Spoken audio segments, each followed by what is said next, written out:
Good evening बच्चों। Last turn पे एक सवाल हम लोगों ने छोड़ा था, वो सवाल ट्राई किया सब लोगों ने क्या, जिसमें आइस का कितना आइस सेपरेट होगी उसका वॉल्यूम निकालना था। डिप्रेशन इन फ्रीजिंग पॉइंट से रिलेटेड क्वेश्चन था। आप लोगों ने ट्राई किया?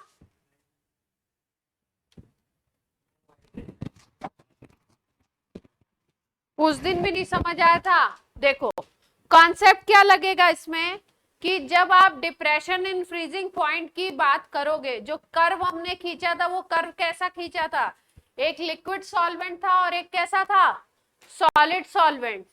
तो आप जो सॉल्वेंट लेते हो वो पूरा पूरा सॉल्वेंट आपका ऐसा नहीं होगा कि लिक्विड स्टेट में ही रहे, वो कुछ सॉल्वेंट का अमाउंट जो होगा वो फ्रीज भी होगा, ठीक है। तो उसी अमाउंट को पूछा गया है, जो वाटर का अमाउंट फ्रीज हो जाएगा, आइस बनेगा, उस अमाउंट को आपसे पूछा गया है। तो आपको क्या देखना है कि वो अमाउंट जो आप फॉर्मूला में रखते हो वो अमाउंट होता है लिक्विड सॉल्वेंट का अमाउंट, मतलब सॉल्यूशन के अंदर जो सॉल्वेंट है उसका अमाउंट वो होता है, और उसके अलावा जो अमाउंट होगा वाटर का वो किस में कन्वर्ट हो जाएगा, सॉलिड में कन्वर्ट हो जाएगा। मतलब सॉल्वेंट किस में कन्वर्ट होगा, सॉलिड में। तो अगर आपको फॉर्मूला आपको क्या मालूम था उसका, डिप्रेशन इन फ्रीजिंग पॉइंट का फॉर्मूला बोल दीजिए जल्दी से भूवी।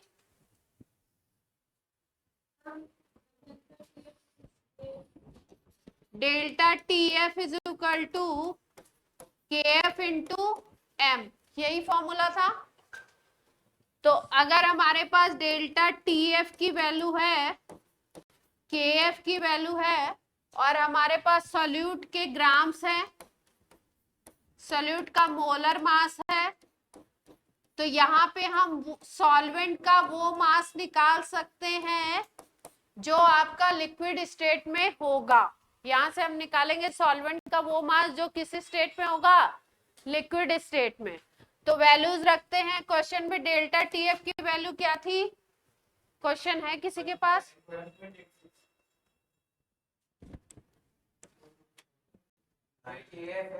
डेल्टा टी एफ की वैल्यू क्या थी, ये तो दूसरा क्वेश्चन है। हाँ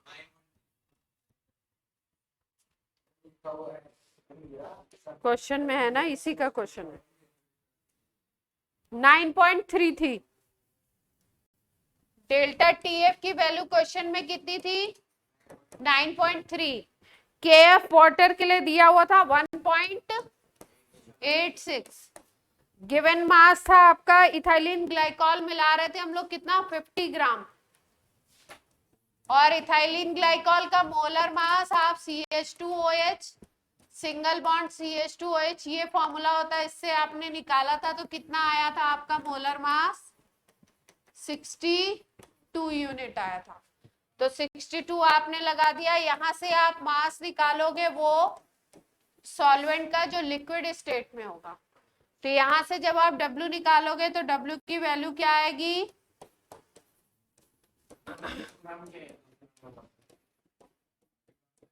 ये टोटल पानी है, ये टोटल पानी जो है ये आपका कुछ तो लिक्विड स्टेट में होगा और कुछ स्टेट किस स्टेट में जाएगा, सॉलिड, आइस बनाएगा। तो ये W जो हमने निकाला ये क्या निकलेगा, लिक्विड स्टेट का।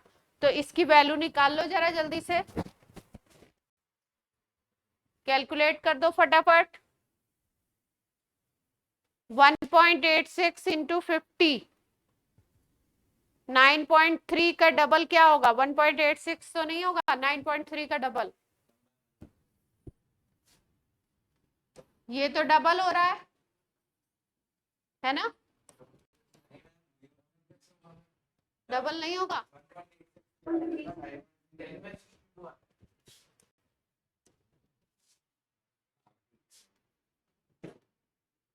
अच्छा अच्छा अच्छा, 0.2 तो हो सकता है, 0.2 तो हो सकता है, 2 से मल्टीप्लाई करो तो कितना आएगा, 186 ही तो आ रहा है।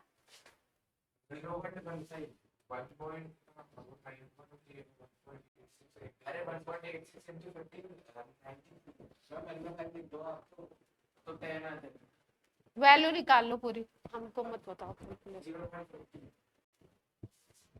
0.15 ये आ गई केजी में, ग्राम में कर लो इसको, कितना आ जाएगा? 150 150 ग्राम आएगा। ये तो कैलकुलेशन ये सही नहीं आ रही है, 200 में से घटाओगे तब तो 150 आंसर आ जाएगा, है ना? 50 आंसर आ जाएगा। कुछ तो गड़बड़ आंसर आ रहा है। टोटल कितना था पानी? 200 ग्राम था। पानी कितना लिया था? 200 ग्राम ही लिया था। ये कैलकुलेशन ये वाली गलत है।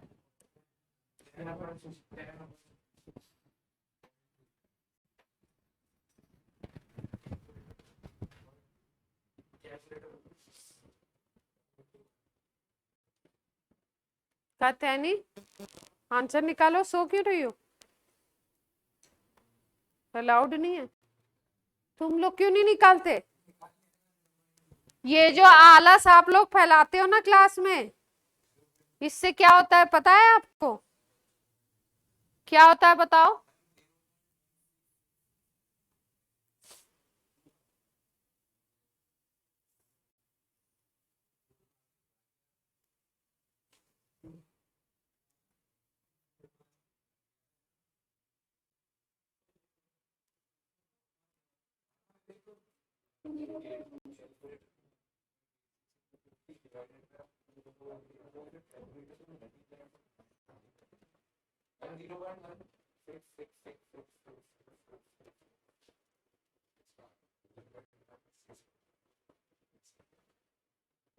जीरो पॉइंट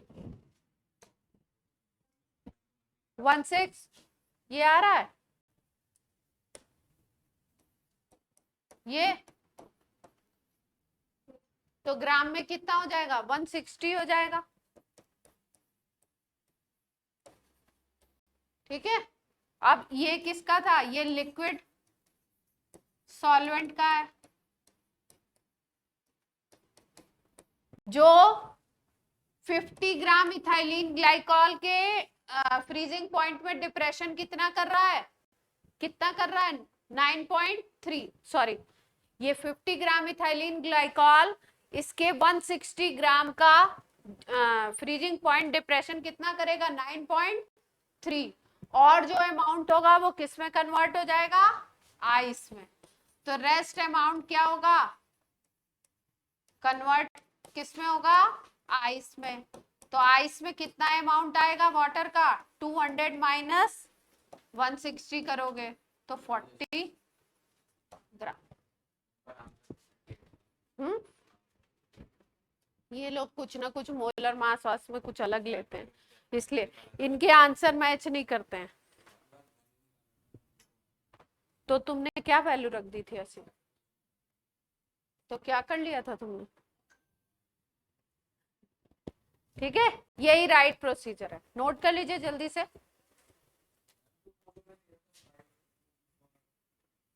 5 क्या?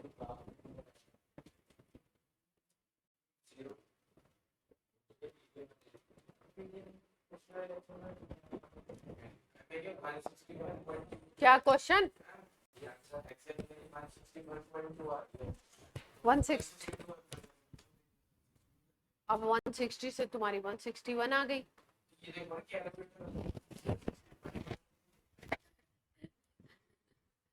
हाँ तो ठीक है, 161 होगा तो एक वैल्यू वहां कम हो जाएगी ना।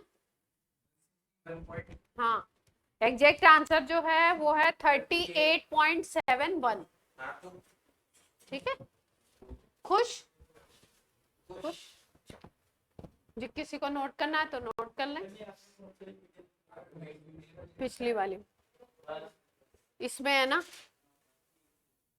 ये वाला।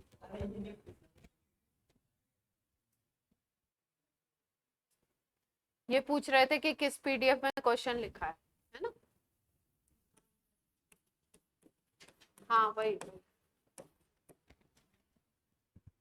ठीक है, आज एक नई कोलिगेटिव प्रॉपर्टी करते हैं, ऑस्मोटिक प्रेशर। क्या करने वाले हैं हम लोग? Osmotic pressure.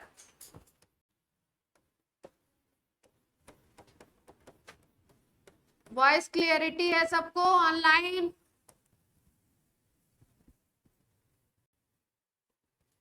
बचपन में क्लासेस में, छोटी क्लासेस में आपने पढ़ा होगा डिफ्यूजन और ऑस्मोसिस, सुना है सब लोगों ने? हाँ हाँ, तो डिफ्यूजन बता दो क्या होता है, पता नहीं है क्या? Flow, flow of particles. हाँ, और ऑस्मोसिस कोई बताना चाहता है? हर्षित बताओ। Flow of water from high concentration to low concentration. अच्छा, और कोई? ऑस्मोसिस में क्या जरूरत है? ऑस्मोसिस में फ्लो ऑफ वाटर तो होगा, ऑस्मोसिस में क्या जरूरत है? ऑस्मोसिस में जरूरत है सेमी परमिएबल मेम्ब्रेन की। ठीक है, बिना सेमी परमिएबल मेम्ब्रेन के ऑस्मोसिस का प्रोसेस को आप एज्यूम नहीं कर सकते। तो सबसे पहली बात कि डिफ्यूजन क्या होता है? डिफ्यूजन होता है आपका movement of material particles, movement of matter from their higher concentration to lower concentration. इसका सबसे अच्छा एग्जांपल आपको बताते हैं क्या, कि रूम के कॉर्नर पे आपने परफ्यूम का बोतल ओपन करके छोड़ दिया, तो पहले तो कॉर्नर में स्मेल रहता है, फिर पूरे रूम में वो स्मेल फैल जाती है, क्योंकि उसके पार्टिकल्स क्या होते हैं, धीरे धीरे डिफ्यूजन करके जहां पर हाई कंसंट्रेशन में थे और जहां पर बिल्कुल नहीं थे वहां पे पहुंच जाते हैं, मतलब हाई टू लो फ्लो हो जाता है। ठीक है, ये तो डिफ्यूजन था। ऑस्मोसिस क्या होता है? ऑस्मोसिस में देखिए क्या प्रोसेस है। सपोज आपने ये कोई कंटेनर लिया है, इसमें वाटर ले लिया आपने, ठीक है, और किशमिश देखा है सब लोगों ने? देखा है क्या? एकदम ऐसे श्रिंच सी होती है, उसको आपने पानी में डाल दिया। अब थोड़े टाइम बाद आप क्या देखोगे, कैसी दिखेगी वो? कैसी दिखाई देगी? बिल्कुल अच्छी सी मोटी ताजी हो जाएगी बिल्कुल।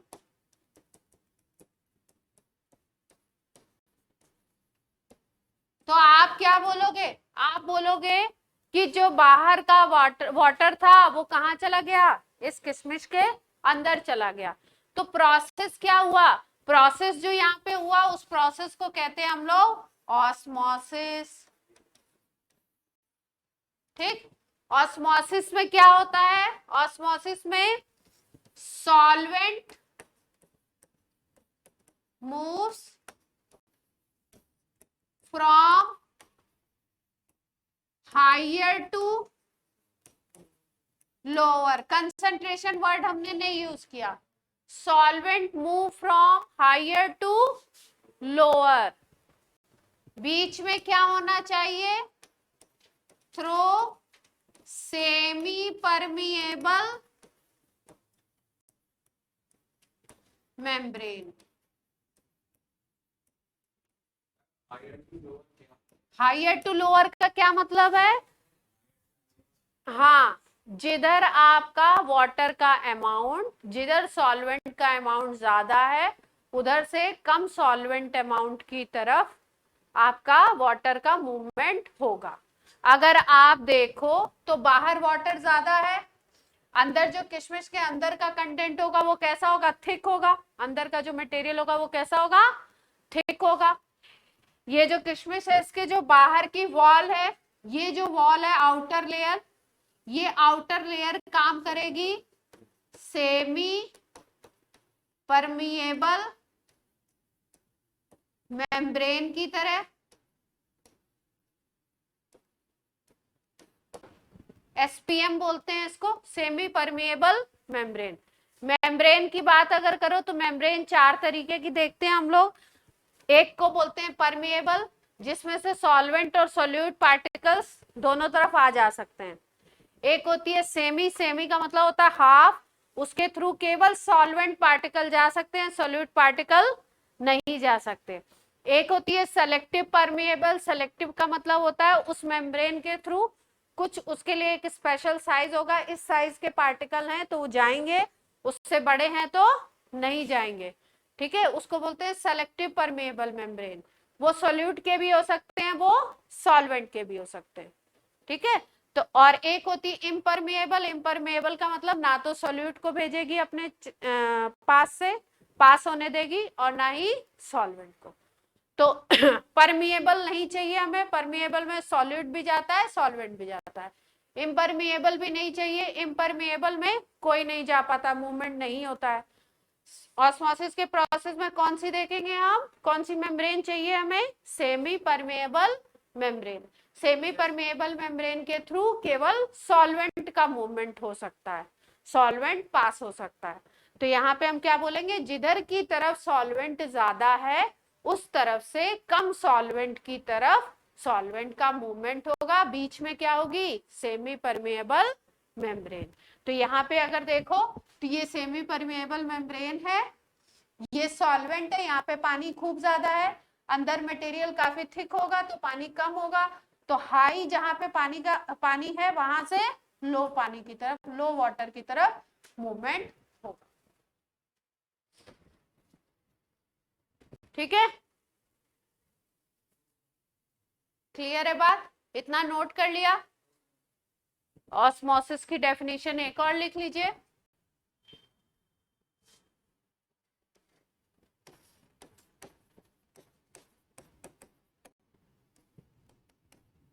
अच्छा, अगर इसी मटेरियल को आप देखो कॉन्सेंट्रेशन के टर्म्स में, तो आप जो ये अंदर जो ये शुगर का सॉल्यूशन किशमिश के अंदर होगा उसकी कॉन्सेंट्रेशन ज्यादा है, और यहाँ पे कॉन्सेंट्रेशन है ही नहीं, यहाँ तो केवल पानी है ना। और मूवमेंट किधर हुआ, यहाँ पे जहाँ पे कॉन्सेंट्रेशन नहीं थी, मतलब सोल्यूट था ही नहीं, जहाँ पे सोल्यूट नहीं था उधर से कहाँ पे मूव हुआ, जिधर सोल्यूट ज्यादा था। यानी कि जहां कॉन्सेंट्रेटेड सॉल्यूशन था, जहां पे थिक सॉल्यूशन था और जहां पे पतला सॉल्यूशन था, तो आपका मूवमेंट किधर हुआ, डाइल्यूटेड सॉल्यूशन से थिक सॉल्यूशन की तरफ। तो आप ये भी कह सकते हो कि ऑस्मोसिस क्या है, osmosis is a phenomenon in which solvent particles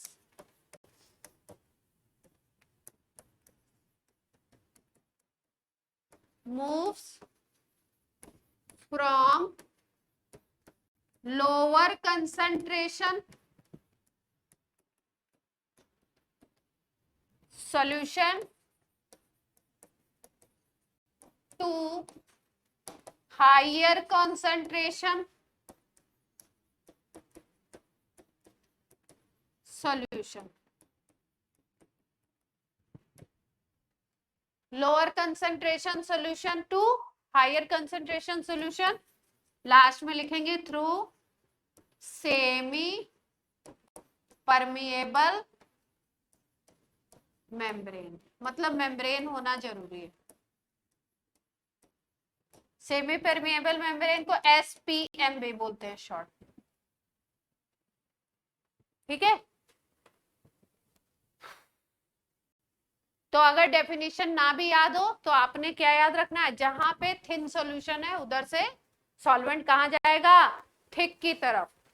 मोटी मोटी बात क्या याद रखेंगे, थिन सॉल्यूशन से थिक सॉल्यूशन की तरफ पानी को या सॉल्वेंट को जाना है,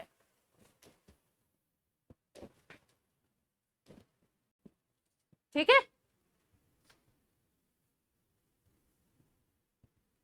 मेम्ब्रेन का टाइप बताना जरूरी है, क्योंकि जब बायो पढ़ते हैं बच्चे तो सारे टाइप के मेम्ब्रेन बताए जाते हैं। एसपीएम का मतलब बस समझ लीजिए कि एसपीएम का क्या मतलब है, only solvent can pass, solute के मॉलिक्यूल्स पास नहीं होंगे।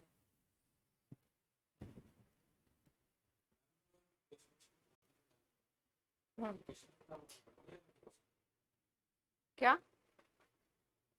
हाँ हाँ, बोलो बोलो। टेस्ट की कौन बात कर रहा है? प्रोसेस की बात कर रहे हैं कि पानी जो अंदर गया उसकी आउटर लेयर के थ्रू, उस प्रोसेस को बोल रहे हैं ऑस्मोसिस। टेस्ट का कोई लेना देना नहीं है। हाँ, तो थोड़ा बहुत तो इधर से उधर जाता ही है। प्रोसेस दोनों होते हैं, प्रोसेस जो होते हैं दोनों होते हैं। इन्होंने क्या बोला? इन्होंने बोला कि आपका जो ऑस्मोसिस का प्रोसेस है, अगर आप किशमिश डालते हो खीर में तो थोड़ा सा किशमिश का फ्लेवर आपके जो खीर का दूध होता है उसमें भी आ जाता है, मिल्क में भी आता है। तो वही पानी की बात हो रही है।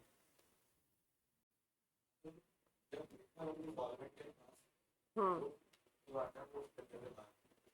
वो उसके अंदर से बाहर नहीं आता है। जब पहले क्या होगा, एक प्रोसेस ज्यादा हो रहा होगा, दूसरा वाला प्रोसेस बिल्कुल नहीं हो रहा होगा। दाता प्रभु, दूसरा वाला प्रोसेस बिल्कुल नहीं हो रहा होगा। फिर उसके बाद एक स्टेज आएगी जिसमें आएगा इक्विलिब्रियम। दोनों प्रोसेस में से ये वाला प्रोसेस जो होगा क्या होगा, आपका एक पॉइंट पे पहुंच जाएगा और उस पॉइंट पे जाने के बाद रिवर्स प्रोसेस भी होगा। ठीक है, अभी बताते हैं क्या होगा। देखो, ये नोट हो गया। एक प्रोसेस होता है जिसको बोलते हैं एक्स ऑस्मोसिस, और दूसरा प्रोसेस होता है, छोटा सा समझ लो, कभी कभी दे सकते हैं, कोई क्वेश्चन दे दिया तो टर्म ही नहीं पता है। दूसरा होता है एंडोस्मोसिस, एक्स ऑस्मोसिस और एंडोस्मोसिस। ठीक है, जैसे आपका ये जो हम लोगों ने किशमिश वाला एग्जांपल लिया, इसमें क्या हुआ था, इसमें एसपीएम के थ्रू वाटर अंदर की तरफ गया, अंदर की तरफ गया था ना पानी, सेल के अंदर गया। तो सेल के अंदर गया तो पानी का, वाटर का क्या हुआ, मूवमेंट टुवर्ड्स सेल कह सकते हैं हम।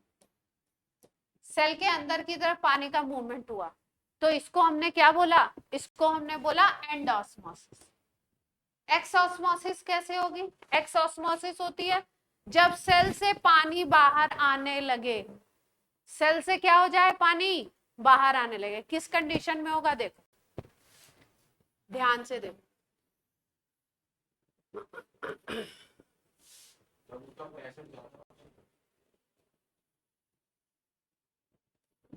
ये कोई हमने सेल ले लिया, कोई भी सेल, ठीक है, इसके अंदर कोई फ्लूइड तो होगा ही होगा, सेल के अंदर, ठीक। इसका जो फ्लूइड है सेल के अंदर का वो थिन है, काफी पतला फ्लूइड है इसके अंदर। और बाहर हमने क्या किया, बाहर की तरफ हमने इसमें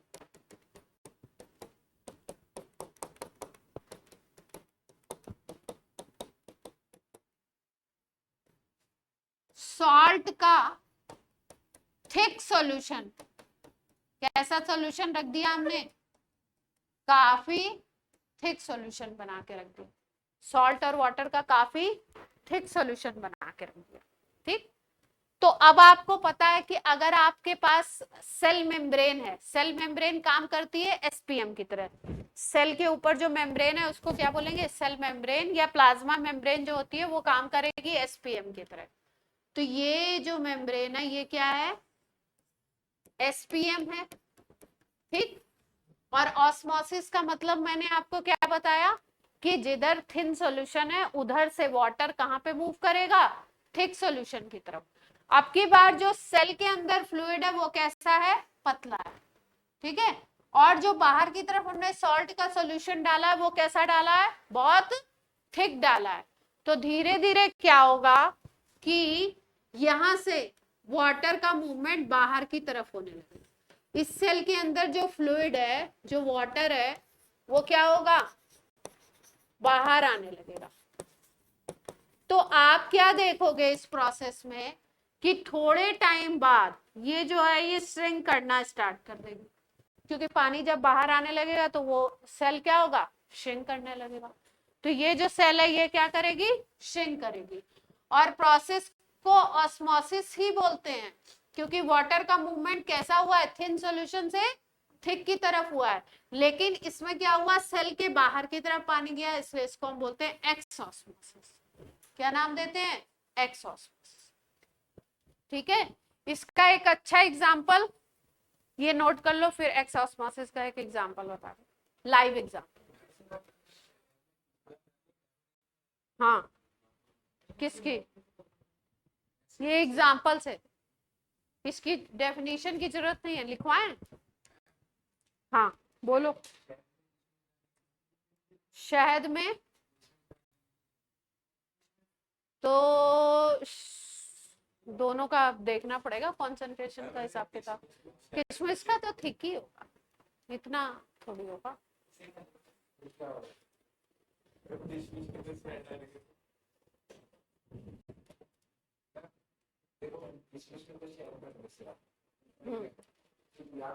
विस्कोसिटी बहुत ज्यादा है ना शहद की, तो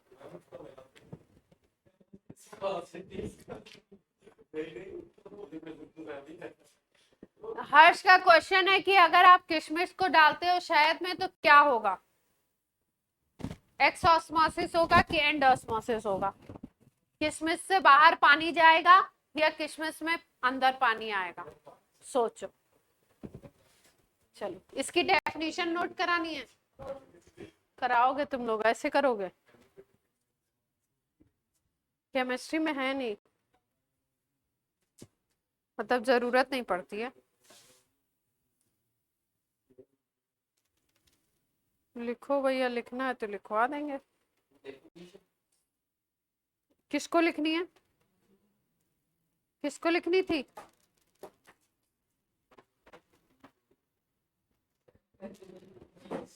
लिखो, x osmosis is movement of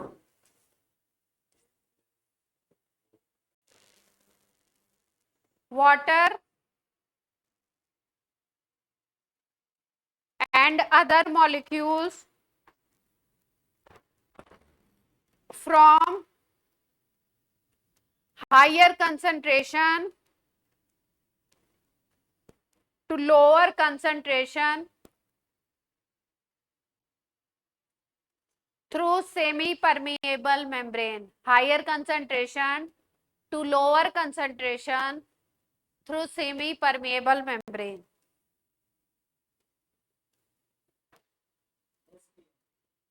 हाँ, और एंड ऑस्मोसिस की जस्ट अपोजिट लिख लीजिए।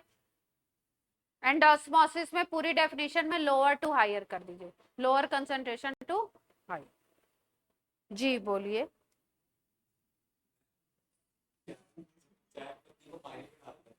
हाँ,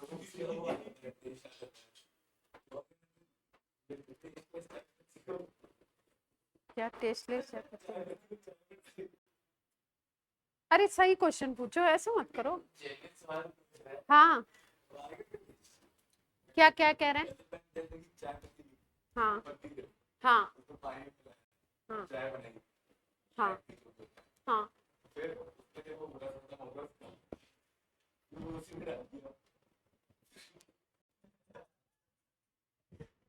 ये या तो हंस लो या क्वेश्चन पूछ लो, नालायक।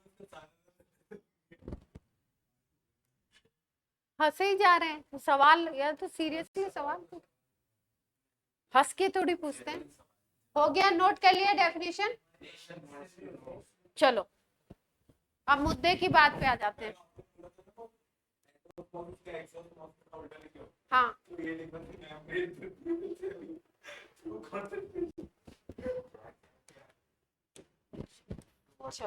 ऑस्मोटिक प्रेशर इंपॉर्टेंट क्या है, यही है। ऑस्मोसिस तो आप समझ गए, ऑस्मोटिक प्रेशर समझ गए। पहले प्रोसेस समझ लो फिर डेफिनेशन लिखवा लो। देखो, ये कंटेनर है, यहां पे बीच में लगा दी हमने क्या, SPM, सेमी परमिएबल मेम्ब्रेन। यहां पे रख लिया हमने, मान लो कोई सॉल्यूशन रख लिया, शुगर सॉल्यूशन रख लिया, ठीक है। इस तरफ दूसरी तरफ हमने रखा वाटर, प्योर वाटर है। दूसरी तरफ क्या रख दिया, वाटर, ठीक। तो आप क्या सोचते हो किधर से किधर वाटर जाएगा, बोलो भैया। पानी किस तरफ से किस तरफ मूव करेगा, वाटर टू शुगर। हाँ, दूसरा आंसर ऑनलाइन में बताइए।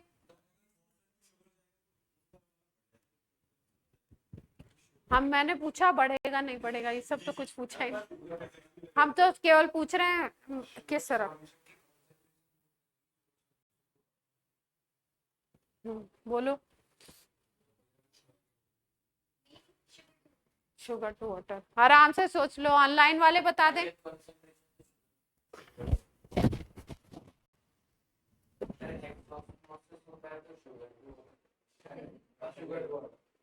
ये सेल नहीं है, ये नॉर्मल ऑस्मोसिस सोचो, ये सेल तो है नहीं कोई। हाँ,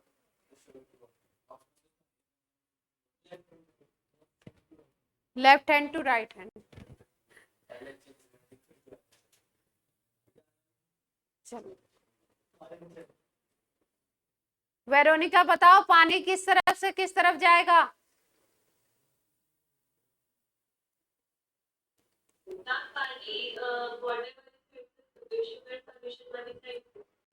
थिन टू थिक बोला है ना। तो इस तरफ तो केवल तुमने पानी भरा है, और इस तरफ क्या है, वाटर में शुगर भी एडेड है, तो ये थिक हो गया, ये क्या हो गया, थिन हो गया।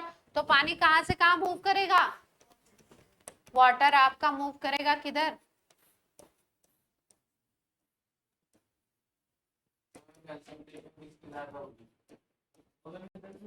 कंसंट्रेशन तो इस सोल्यूशन की ज्यादा है ना, इसमें तो सॉल्यूट है ही नहीं ना।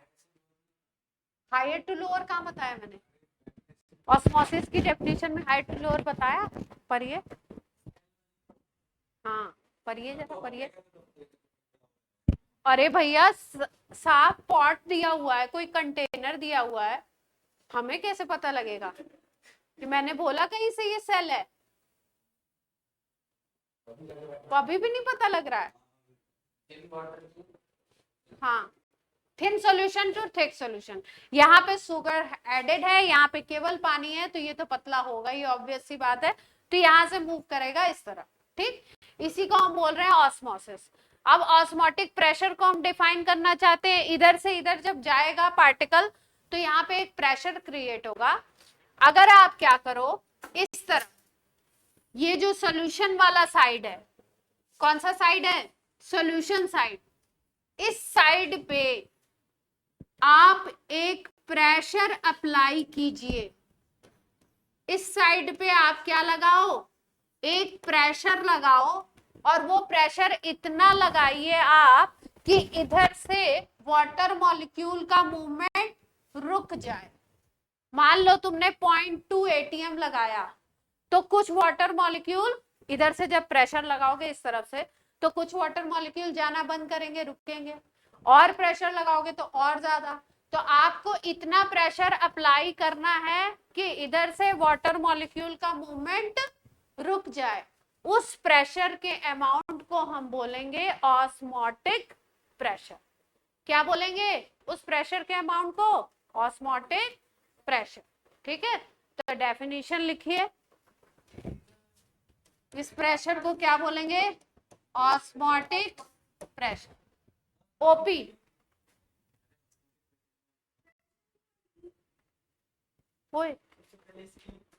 ऑस्मोसिस के लिखिए, ये तो मेन हेडिंग के ऊपर वाली, लिख लो definition. It is excess pressure, it is excess pressure applied to solution side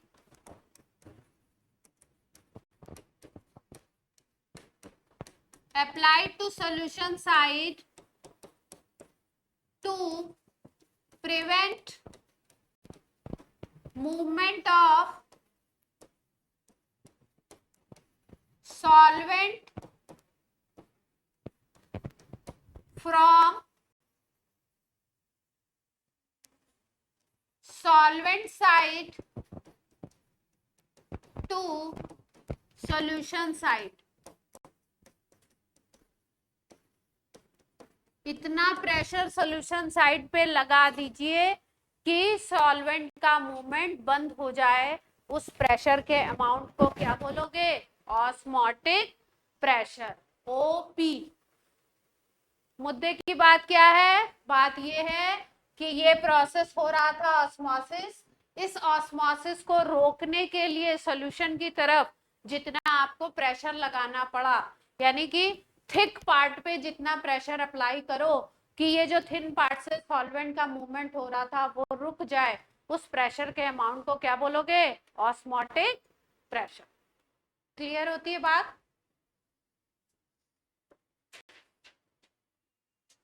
हो गया? एक और डेफिनेशन लिख लो, है तो काफी सारी पर एक और लिख लो. Access hydrostatic pressure. एक और डेफिनेशन, 4-5 दे रखी हैं, 2 तो पता ही होनी चाहिए. Excess hydrostatic pressure. हाइड्रोस्टैटिक की स्पेलिंग नहीं पता है?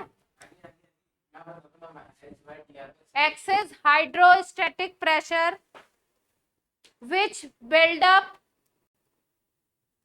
as a result of osmosis, build up as a result of osmosis is called osmotic pressure. Excess hydrostatic pressure which build up as a result of osmosis,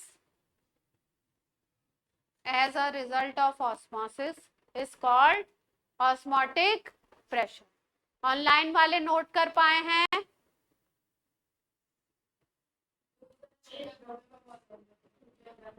Anishka, आपकी आवाज नहीं आ रही है एक बार भी.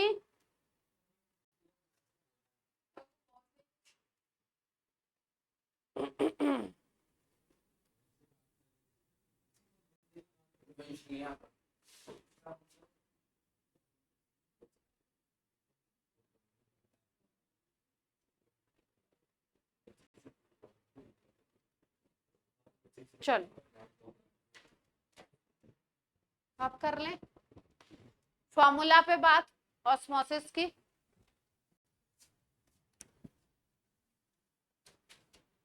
ये जो ऑस्मोटिक प्रेशर है ओपी, इसको अगर आपको कैलकुलेट करना है तो देखो, वैसे तो हम लोग बात करते हैं, अगर हम लोग ध्यान दें कि PV is equal to NRT जो हम लोग लगाते हैं वो गैसेस के लिए लगाते हैं, है ना.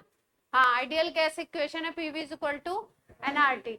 लेकिन यहाँ पे जो सोल्यूशन है ऑस्मोसिस जहाँ पे हो रही है वहां पे भी ये इक्वेशन हमको फॉलो हम कर सकते हैं. तो फॉर्मूला क्या आता है इसका?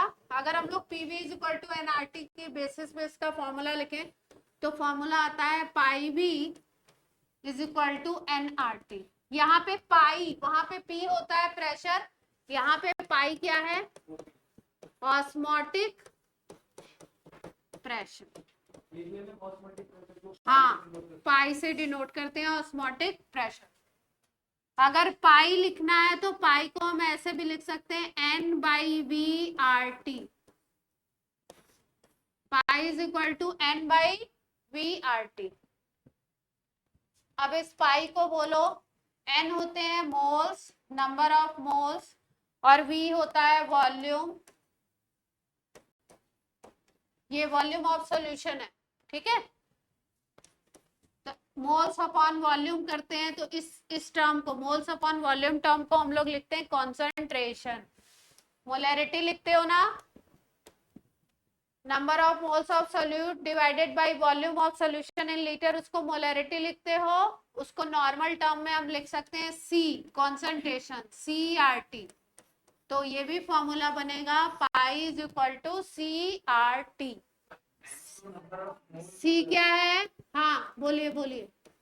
सी है मोलर कंसंट्रेशन, जिसको हम लोग मोलरिटी भी बोलते हैं।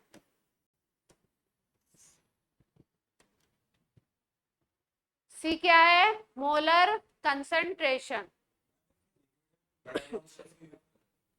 गैस कांस्टेंट तो नहीं कहते हैं इसको यहाँ पे, लेकिन वैल्यू जब निकालेंगे तो वही सेम वैल्यू आती है क्या है? आर को हम यहाँ पे गैस कांस्टेंट नहीं बोलते हैं, यहाँ पे आर को बोलते हैं सोल्यूशन कांस्टेंट। क्या नाम दिया है? नया नाम, आर को सोल्यूशन कांस्टेंट। लेकिन जो वैल्यू आई है वो क्या आई है? वही 8.314। अगर आर की वैल्यू देखो MKS में 8.314 आती है। यूनिट बोलिए आर की जल्दी से। जूल पर मोल, ठीक है। कैलोरी में लोगे तो 2 अप्रॉक्स 2 आती है, 1.99 आती है 2, ठीक है। तो ऑस्मोटिक प्रेशर निकाल लेंगे, अब निकाल सकते हैं।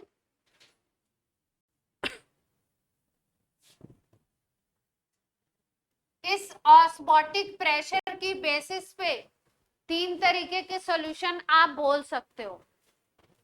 ओपी की बेसिस पे आप सॉल्यूशन को 3 तरीके से कैटेगराइज कर सकते हो। एक को बोलते हो आइसोटोनिक, दूसरे को बोलते हो हाइपरटोनिक, तीसरे को बोलते हो हाइपोटोनिक, ठीक है। आइसोटोनिक का क्या मतलब है? दो सॉल्यूशन आप ले लीजिए, दोनों के ऑस्मोटिक प्रेशर सेम हो, दोनों के ऑस्मोटिक प्रेशर क्या हो? सेम हो।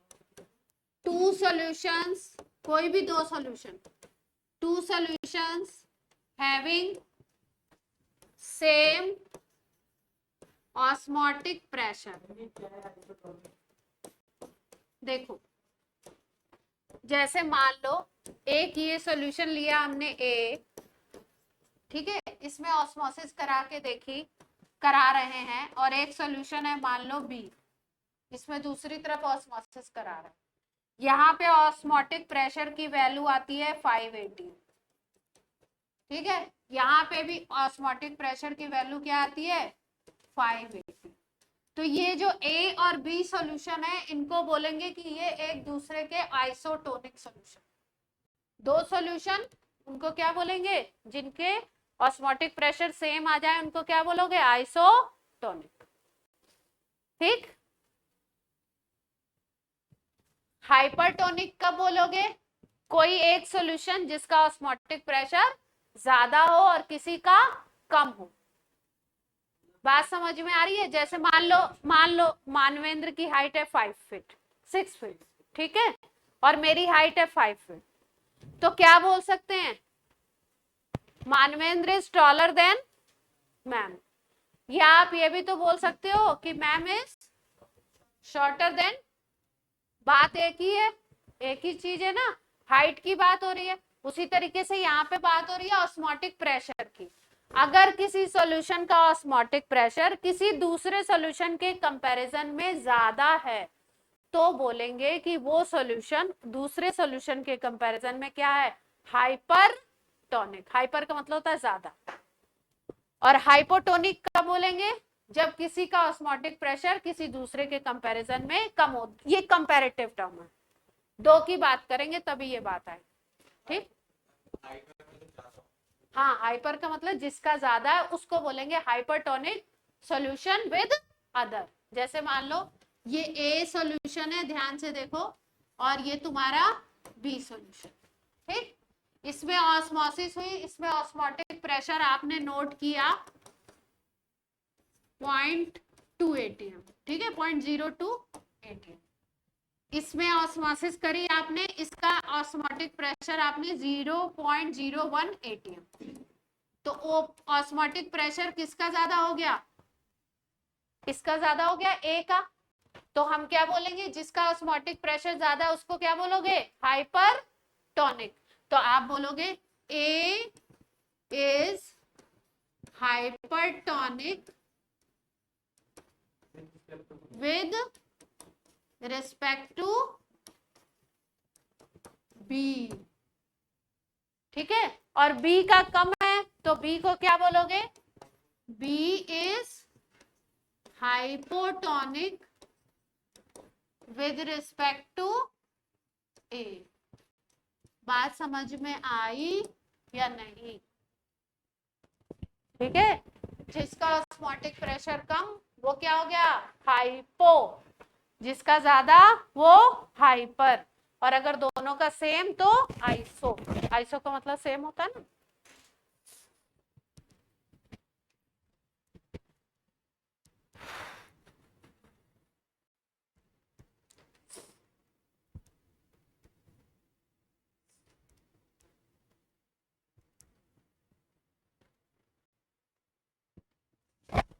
अच्छा, एनसीईआरटी की एक भी लाइन इन सब चैप्टर्स में छोड़नी नहीं है। जैसे एनसीईआरटी में दिया होगा कि सेमी परमेबल मेम्ब्रेन किस किस की बन सकती है, कॉपर फेरोसाइनाइड एक कंपाउंड होता है उसकी, और भी कंपाउंड होते हैं। तो कभी कभी क्या करते हैं, क्वेश्चन में कॉपर फेरोसाइनाइड की मेम्ब्रेन बोल दिया, अब आपने पता ही नहीं है कि ये एसपीएम है, तो मामला क्या हो जाएगा, खराब हो जाएगा। वैसे अगर आपने इसके क्वेश्चन किए हुए हैं तो क्वेश्चन के स्ट्रक्चर से आप समझ जाओगे कि ये सॉल्यूशन का क्वेश्चन है।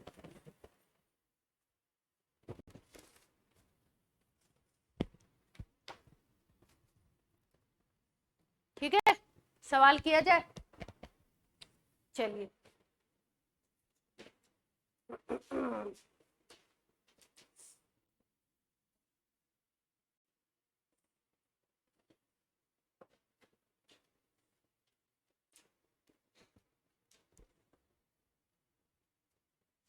कोई बुक नहीं है हमारे पास, कोई बुक है, कोई बुक है 12th की, बुक है तो दो, क्योंकि इसमें एकदम से सीधा सवाल नहीं होता, पहले ही टेढ़ा सवाल होता। पहले एक सीधा करें फिर टेढ़े पे जाए।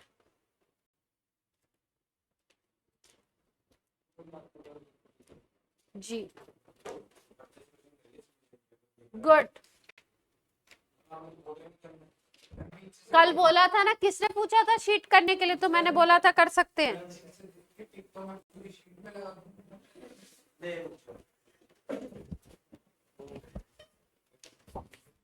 फालतू की बातें ना करें, अच्छी बातें करें, ज्यादा अच्छा है। वही कहाँ गया, कोई सवाल ही नहीं है क्या, ऐसा करेंगे।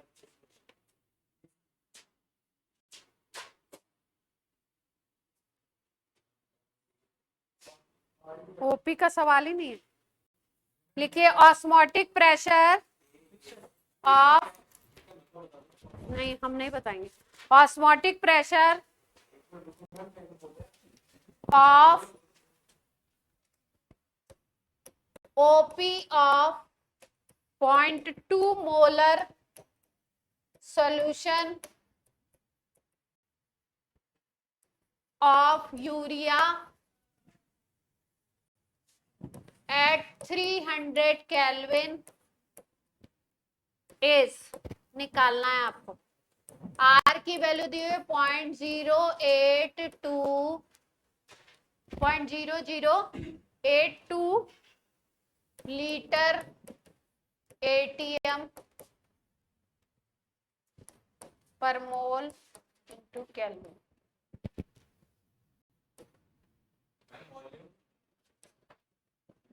क्या चार्टा लग जाएगा, मोलरिटी दी हुई है क्वेश्चन में, मोल पर लीटर दिया हुआ है, वॉल्यूम की क्या जरूरत है, सी दिया हुआ है सीधे सीधे।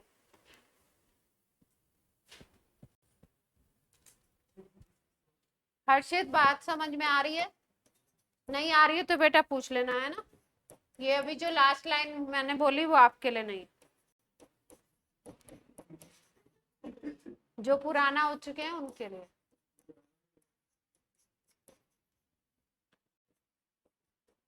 किसी को भी कोई पॉइंट नहीं क्लियर हो रहा हो, बहुत इनिशियल स्टेट चल रही है, तो आप पूछिए। हाँ, कितना आ रहा है आंसर? पहला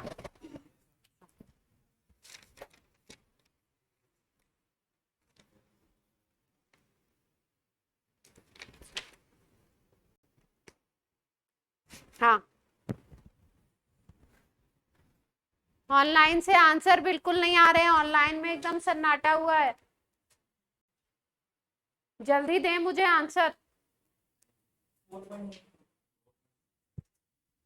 तो वेंट ऑफ फैक्टर भी करवा दूं, असली जो है चैप्टर का वो वेंट ऑफ फैक्टर में।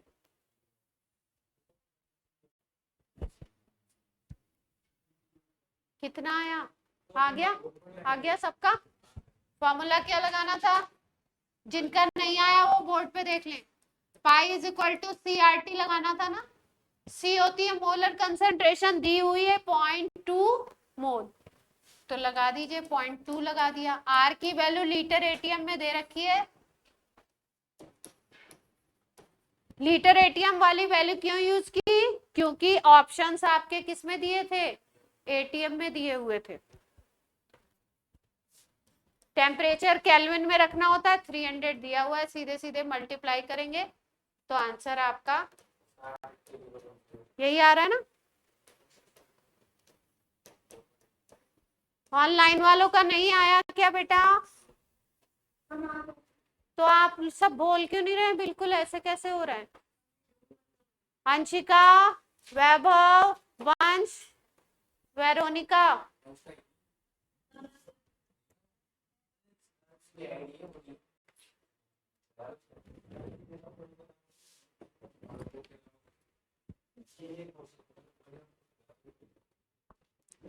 चलो एक और कर लो इसी पे एक सवाल। हर्षित हो गया?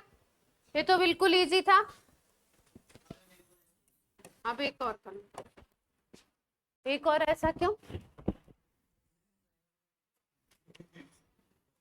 वांट ऑफ फैक्टर हमको कब यूज करना पड़ता है?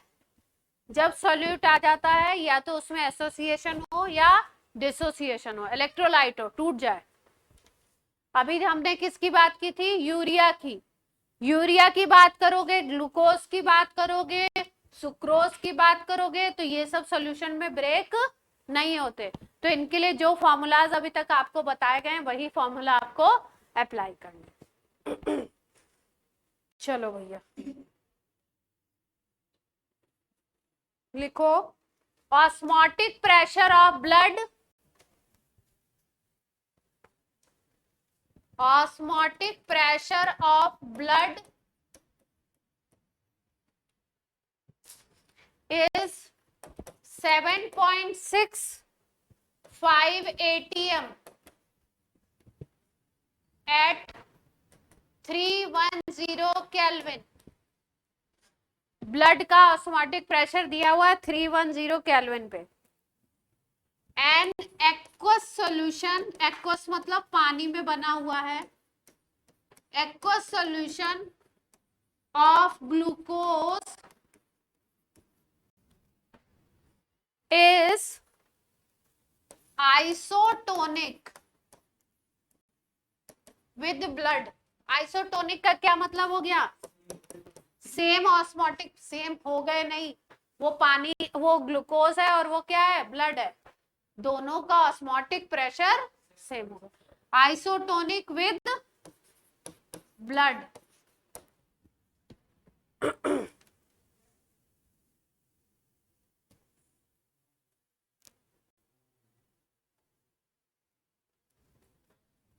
ये जो सॉल्यूशन है इसमें आपसे पूछ रहे हैं कि ये जो सॉल्यूशन है इसका वेट बाय वॉल्यूम परसेंटेज क्या है। एक इंफॉर्मेशन दे करके दूसरा इंफॉर्मेशन आपसे निकालवाना चाह रहे हैं। चलो भैया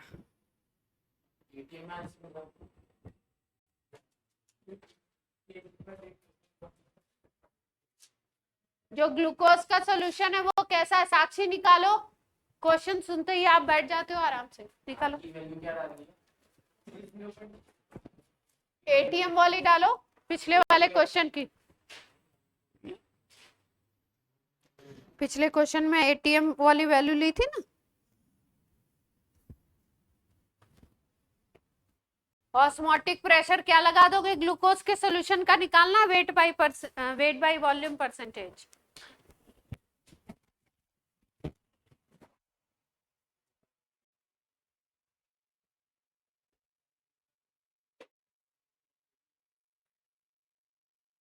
थ्री पॉइंट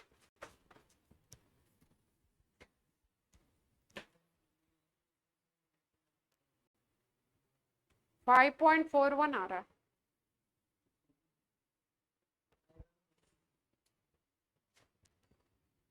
तो निकालो, आएगा भी तो तुम्हारा भी यही तो कह रहे, आएगा तो मेरा भी। कोशिश कीजिए। ब्लड और ग्लूकोज का सोल्यूशन आइसोटोनिक है, मतलब ग्लूकोज के सोल्यूशन का भी प्रेशर क्या लगाना है, यही लगाना है। फॉर्मूला लगाओ।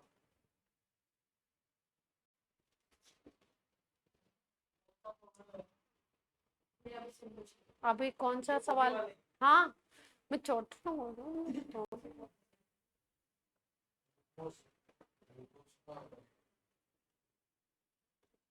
आपसे क्या पूछा गया है, मोलर कंसेंट्रेशन नहीं पूछी है। मोलर कंसेंट्रेशन क्या होती है, मोल पर लीटर, यानी कि 1000 ml में कितने मोल्स हैं, तो वो तो आप निकाल ही सकते हो। उसके बाद वॉल्यूम परसेंटेज निकालना। वॉल्यूम परसेंटेज का मतलब होता है 100 ml सॉल्यूशन में कितने ग्राम सॉल्यूट है।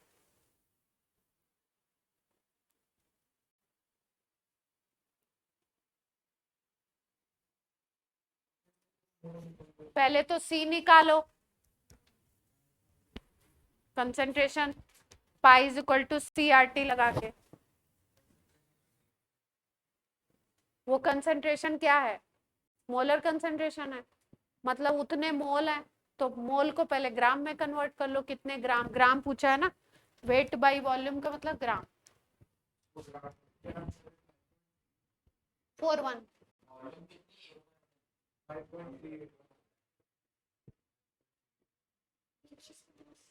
ग्लूकोज का मोलर मास होता है शायद 180।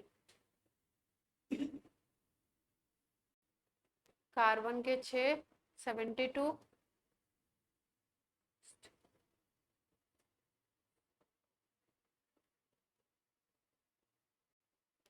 बताया तो 5.4 में आ गया। दिखाओ। ऑनलाइन वालों को प्रोसेस समझ में आ रहा है, नहीं आ रहा है तो मैं बताऊं। आ रहा है, करिए। तन्मय निकल गया।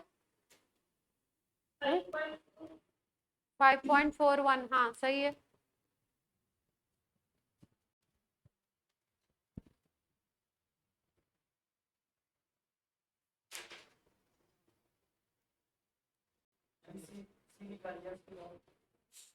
सी क्या होता है, मोल पर लीटर, यानी कि मोल्स आपको पता लग गए 1000 ml में। ठीक है, आपको निकालना क्या है, W by V. W by V का मतलब है ग्राम पर 100 ml निकालना, परसेंटेज है ना, ग्राम पर 100 ml। तो पहले मोल पर लीटर को ग्राम पर लीटर में कन्वर्ट करो, मोल को ग्राम में हम निकालो।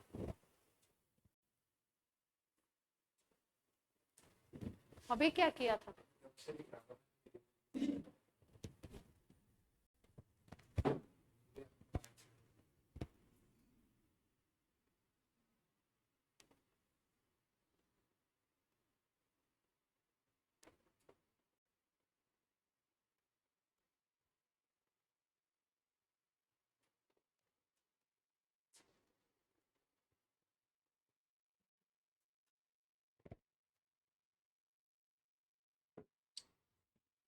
आ गया बाकी लोगों का, नहीं तो मैं बताऊं। चलो मैं बताती हूँ, देखो बोर्ड पे देखो, हर्षित आया। चलो अच्छा, बोर्ड पे देख लो। आपको बोल दिया है क्वेश्चन में ग्लूकोज और ब्लड ये जो ग्लूकोज का सोल्यूशन है और जो ब्लड का सोल्यूशन है ये क्या है, आइसोटोनिक। यानी कि जो ब्लड का ऑस्मोटिक प्रेशर होगा, ओपी होगा, वो इसके ओपी के इक्वल होगा, दोनों ओपी इक्वल होंगे। तो ब्लड का ऑस्मोटिक प्रेशर कितना दिया था, 7.65, ठीक है, ये दिया हुआ था। यही ऑस्मोटिक प्रेशर ग्लूकोज के सॉल्यूशन का हो गया। तो pi is equal to C R T जब लगाओगे तो सी निकालने की कोशिश करो पाई बाई आर टी से। पाई क्या हो गया आपका, प्रेशर, ऑस्मोटिक प्रेशर। आर की वैल्यू लगाई 0.821। टेम्परेचर कितना दिया था, 310 दिया था केल्विन में, लगा दिया। ये आ गए आपके कंसंट्रेशन। तो ये आ गई कंसंट्रेशन क्या, मोल्स पर लीटर। यानी कि सॉल्यूट के इतने मोल्स 1 लीटर में हैं, ठीक है। और आपको निकालना है weight by volume percentage. Weight by volume percentage अगर आपको ऐसे चीज नहीं समझ आती है तो सीधे फॉर्मूला लिखो, वेट बाय वॉल्यूम परसेंटेज आपको चाहिए तो फॉर्मूला होता है mass of solute upon volume of solution. ये ग्राम में लेना है, ये ml में ले लो, मल्टीप्लाइड बाई 100, ये होता है फॉर्मूला, ठीक है।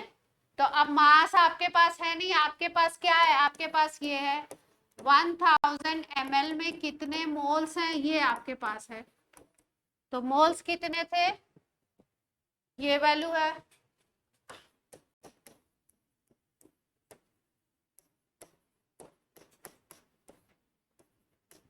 ये मोल्स है आपके पास। आपको क्या चाहिए, ग्राम चाहिए। वॉल्यूम तो आपको पता ही है 1000 सॉल्यूशन का। ग्राम अगर पता चल जाए, मोल्स पता है, तो मोल्स से ग्राम कैसे निकालते हैं, given mass by molar mass होता है मोल्स। तो आप गिवन मास निकाल दो सीधे सीधे, moles multiplied by molar mass. Moles इतने थे,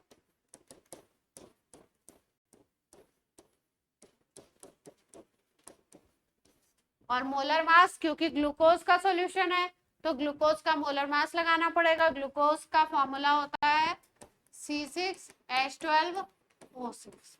तो इसका मोलर मास आता है 180, कैलकुलेट करो।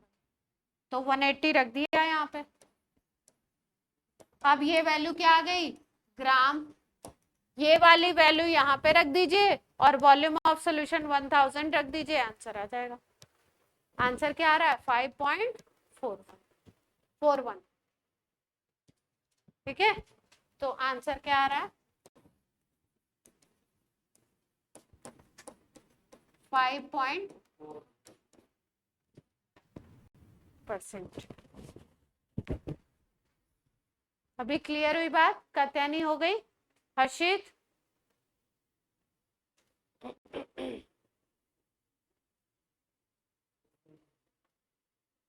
हो गई।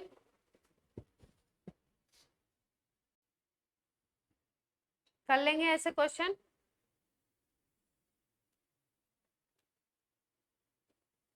अब आपको ऑस्मोटिक प्रेशर का ऐसा क्वेश्चन भी दे सकते हैं कि एक के मोल्स दे दें, दूसरे के मोल्स दे दें और उसमें टोटल ऑस्मोटिक प्रेशर निकालना हो, या मोल पर लीटर दे दें दोनों के तो आपको निकालना हो, है ना।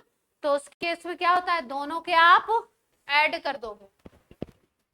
अगर एक की कंसंट्रेशन C1 है, दूसरे की C2 है, तो टोटल ऑस्मोटिक प्रेशर क्या हो जाएगा, C1RT plus C2RT। C1 plus C2 नहीं, पूरा जोड़ना है ना, प्रेशर क्या है CRT है, तो एक का हो जाएगा C1RT, अगर टेम्परेचर भी सेम है तो C1RT, और दूसरे का क्या हो जाएगा C2RT, ठीक है। ऐसे अगर दिए हैं दो सॉल्यूशन, एक की कंसेंट्रेशन C1 और दूसरे की क्या है C2, मान लो ये A है और ये B है, टेम्परेचर इसका भी T है, इसका भी T है, तो टोटल ओपी क्या हो जाएगा पाई 1 plus pi 2, C1RT plus C2RT। ये नहीं ऐसा सवाल देख के हम तो 2 का करे ही नहीं है, हमें तो पता ही नहीं है।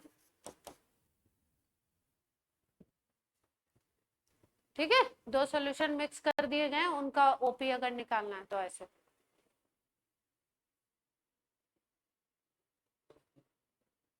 ठीक, नोट कर लीजिए। यस मैम, नहीं नोट करिए। Yes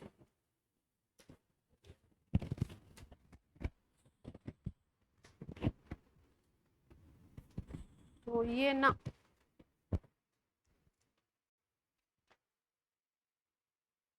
Bhuvi, Veronica, Anshika clear है?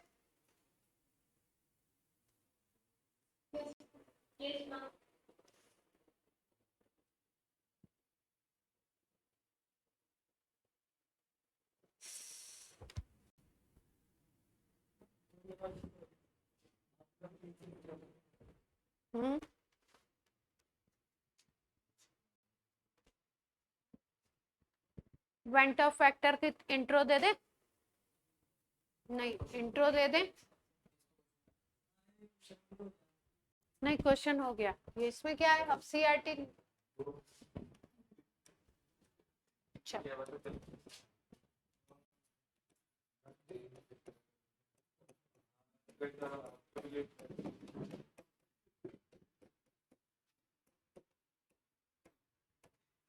वेंट ऑफ फैक्टर की बात कब करते हैं? देखिए, डेफिनेशन वगैरह मत लिखिए, समझ लीजिए पहले वेंट ऑफ फैक्टर। अभी कुछ नहीं लिखना। हाँ, वेंट ऑफ फैक्टर की बात कब करी जाती है? जैसे मान लीजिए कि सॉल्यूशन में आपने जो सॉल्यूट डाला हुआ है वो डिसोसिएट हो जाए या एसोसिएट हो जाए। जब डिसोसिएट होगा या एसोसिएट होगा तो उस केस में होता क्या है कि जो कोलिगेटिव प्रॉपर्टी की वैल्यू आप कैलकुलेट करते हो वो वैल्यू चेंज हो जाती है।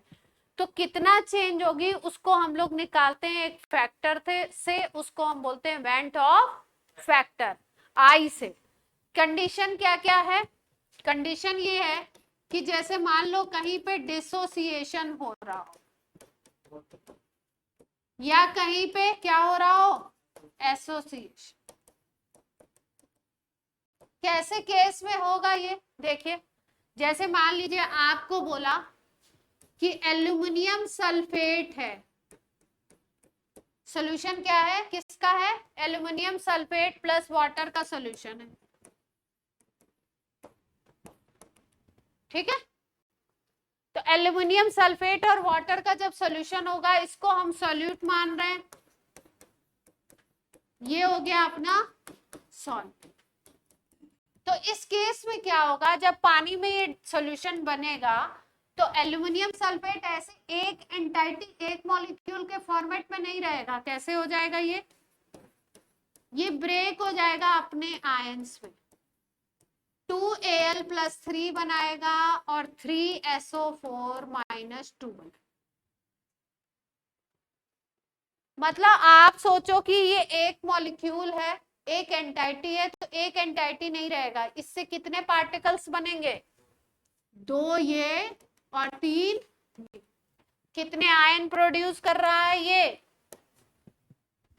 5 आयंस प्रोड्यूस कर रहा है।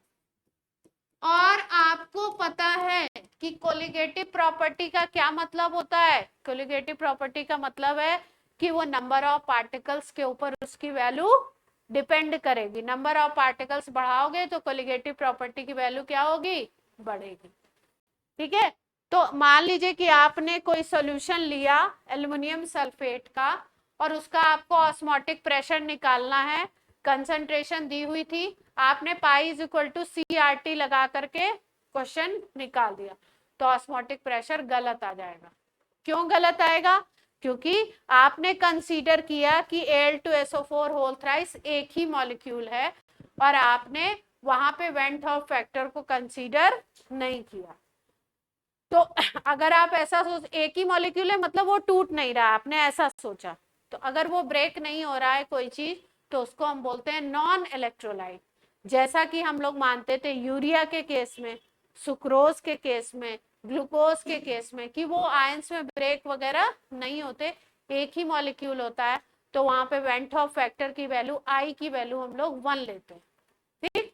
लेकिन अगर ऐसे केसेस हो रहे हैं तो यहाँ पे आई की वैल्यू आ जाएगी 5। आई क्या है आपका? Went of factor. जैसे आपने सपोज मान लो NaCl लिया होता, क्या लेते? NaCl का सोल्यूशन है, तो वहां पे NaCl कितने आयंस में टूटता है? NaCl कैसे टूटेगा? NaCl आपका ऐसे टूटेगा, Na प्लस Cl माइनस, ठीक है, इसका क्वेश्चन है। तो अब वेंट ऑफ फैक्टर की वैल्यू क्या हो जाएगी? कितने आयंस बना रहा है? जैसे मान लो BaCl2 है, तो कितने आयंस में टूटेगा? Ba प्लस 2, 2Cl, ठीक है। तो यहाँ पे आई की वैल्यू क्या हो जाएगी? एक बेरियम 2Cl, तो कितनी हो जाएगी आई की वैल्यू? ये तो केस है डिसोसिएशन का। अगर एसोसिएशन की बात करें तो एसोसिएशन कैसे होता है, देखो ध्यान से समझो। जैसे मान लो क्वेश्चन है आपका एसिटिक एसिड का, ठीक है। अब एसिटिक एसिड का सॉल्यूशन है, एसिटिक एसिड इसमें सॉल्यूट की तरह काम करता है।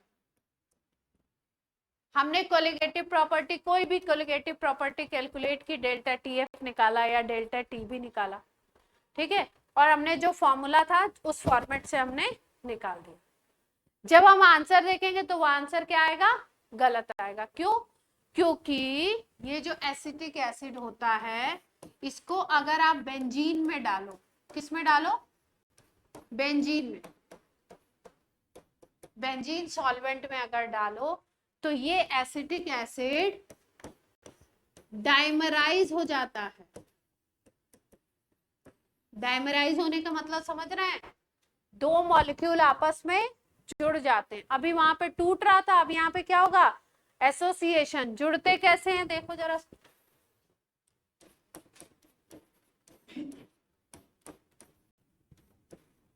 ये एसिटिक एसिड का एक मॉलिक्यूल है, देख पा रहे हैं, CH3 C double bond O OH, ठीक। दूसरा मॉलिक्यूल कैसे जुड़ता है देखिए,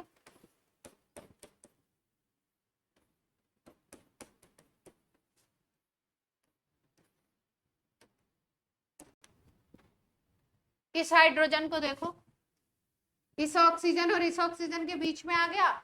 जब हाइड्रोजन की ऐसी सिचुएशन होती है तो हाइड्रोजन क्या करता है? एक वीक बॉन्ड बनाता है जिसको बोलते हैं हाइड्रोजन। यहाँ पे इस हाइड्रोजन को देखो, इस ऑक्सीजन और इस ऑक्सीजन के बीच में आ गया, तो यहाँ पे भी एक हाइड्रोजन बॉन्ड बन जाएगा। तो इस तरीके से आप क्या देख रहे हो? एसिटिक एसिड का एक मॉलिक्यूल दूसरे मॉलिक्यूल से जुड़ जा रहा है। तो आप तो सोच रहे हो कि सोल्यूशन में एक एक एसिटिक एसिड के मॉलिक्यूल हैं और आप उसके हिसाब से वैल्यू कैलकुलेट कर रहे हो, सिंपल फॉर्मूला लगा रहे हो।